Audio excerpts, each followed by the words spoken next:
Kita buka di dalam Yakobus 3.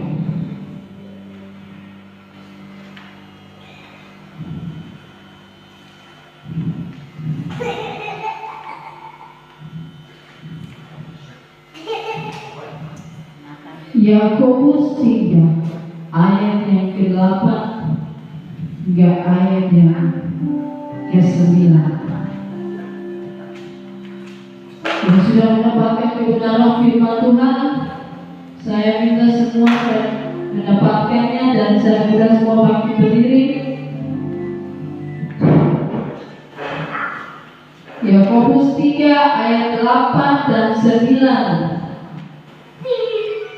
Yang sudah mendapatkannya saya mulai bangkit berdiri dan kita baca secara bersamaan.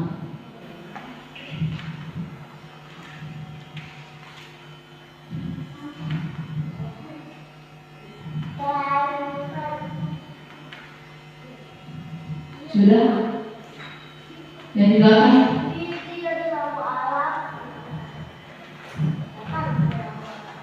Dalam kebenaran firman Tuhan tidak ada yang bermain. Saya minta itu hargai firman Tuhan, jangan ada yang bermain dan dengan fokus dalam firman Tuhan. Ayat yang 8 kita baca secara bersamaan. Sudah mendapatkannya? 1, 2, 3. Saudara baca.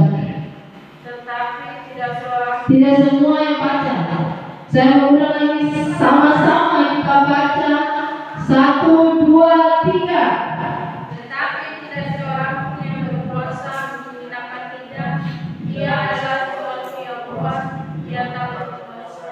Dan penuh racun yang mematikan. Dengan lidah Kita memuji Tuhan. Bapa kita, Dengan lidah kita membentuk manusia. yang diciptakan menurut Allah. Sampai di situ Tuhan Yesus memberkati.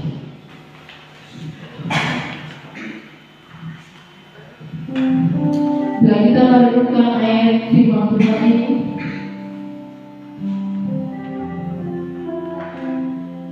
Di sini kita melihat bahwa Tuhan memberikan kebebasan kepada manusia untuk membuat pilihan hidup. Kita punya pilihan hidup tergantung pada perkataan kita. Ada kita mencatat bahwa hidup dan mati dikuasai oleh lidah.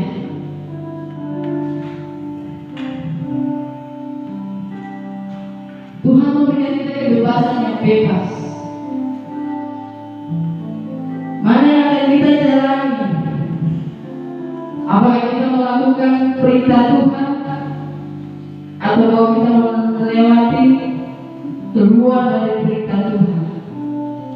Di ayat yang ke-9, kualitas hidup kita ditentukan oleh perkataan kita.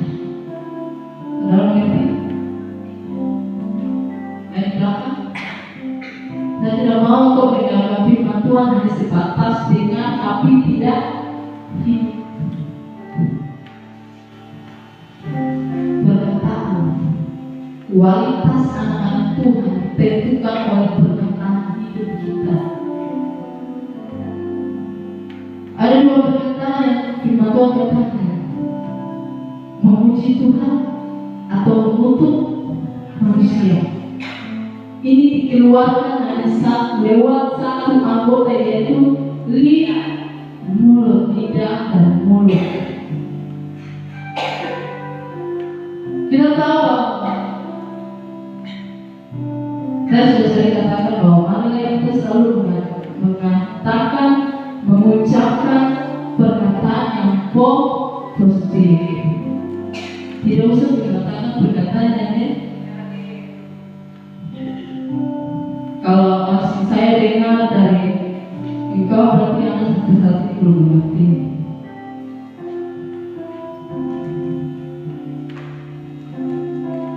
Kenapa begini? Karena perkataan Tuhan bilang di ayat yang ke-9, dan seorang pun yang berkuasa menjinakkan lidah. Memang betul.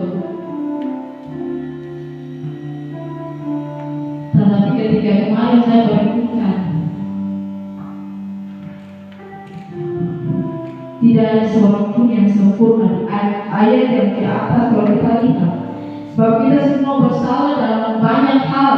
Barang siapa tidak bersalah dalam perkataan, dia adalah orang sempurna yang dapat mengendalikan seluruh tubuhnya. Di ayat yang ke-9, dengan lidah kita memuji Tuhan. Di ayat yang ke-8, tetapi tidak seorang pun yang berkuasa menjinakkan lidah. Betul? Tidak ada seorang pun.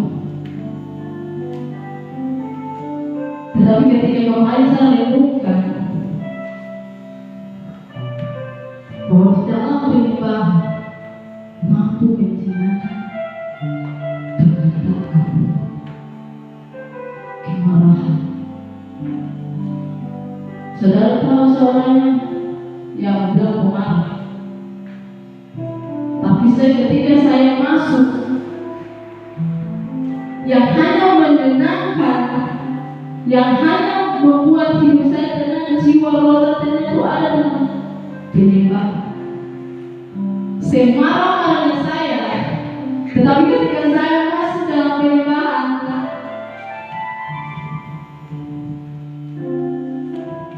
semua tunduk. Amin. Saya mengatakan, apa yang kau suka memuji Tuhan? Halo, yang di belakang, Mama, apakah kau suka memuji Tuhan? Amin. Memuji Tuhan bukan hanya, oh saya tahu. Memuji Tuhan itu mengeluarkan isi hati kita kepada Tuhan.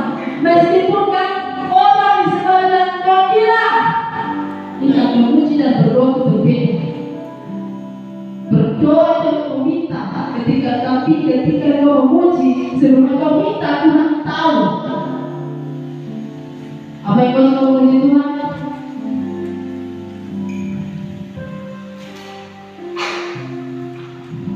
Saya tidak pernah jauh. Saya selalu sering bawa firman tentang Raja Daud. Saya senang tokoh Alkitab Raja Daud. Ketika dia mengembalakan domba, kambing domba di padang, dia bermain musik sambil menyembah.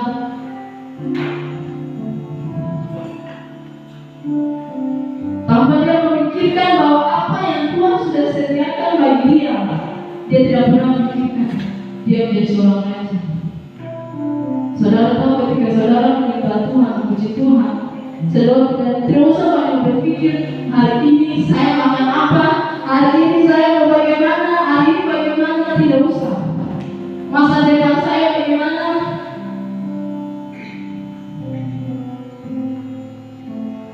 Dan melihat sosok Daud, tugasnya hanya memuji dan menyembah beberapa kambing domba. Dia lakukan setiap hari. Apakah dia pernah berpikir dia seorang raja? Tidak.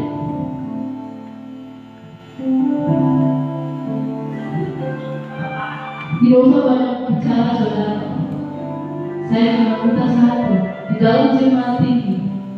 Mari menumpangkan pujian penyembahan. Betapa pentingnya memuji Tuhan. Kalau mungkin engkau tidak bisa lakukan di rumah, engkau bisa lakukan di mana saja engkau berada. Bagaimana saudara? Kalau saya bertempat memuji Tuhan itu tidak kontrol. Di situ saya bebas mengeluarkannya. Entah saya tahu orang sebelah lihat atau tidak, saya tidak tahu. Masa pakai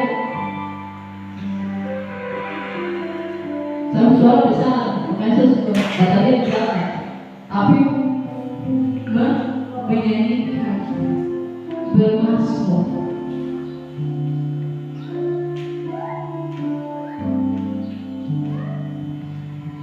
Engkau suka